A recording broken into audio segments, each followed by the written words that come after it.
movie inatoka sasa hivi, lakini hili jambo sio la jana wala la juzi. Hili jambo lilianza 2019 na 2020. Ukiangalia ni takribani miaka 5 ambayo ndio utaratibu wao. Kila baada ya miaka 5 lazima tupate Lion King. Zamani tulikuwa tunaona Lion King ya katuni. Sasa hivi tumerudi kwenye uasilia ya mazingira. Kwa hiyo kuanzia 2019 mpaka na 20 ndo mchakato ulianza kule nyuma. Lakini pia walipofika wao ndo unakuja unaambiwa sasa vijana tunaenda kushuti movie ya Lion King.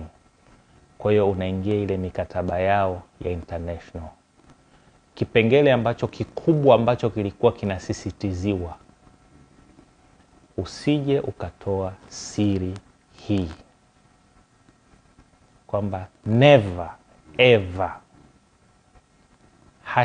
#Lion King kuexpose mazingira ya sehemu ambao umeshoot Lion King na ukaandika labda Lion King imeshutiwa Tanzania, mpaka pale movie itapotoka.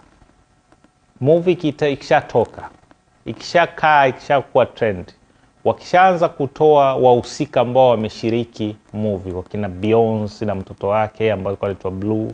Sawa guys, na nyie inakuwa ni tayari, kwa maana na nyie mtakuwa proud kama ni moja ya nyie kama washiriki. Yani unahitajika mtu uwe na koromeo, uwe na kifua.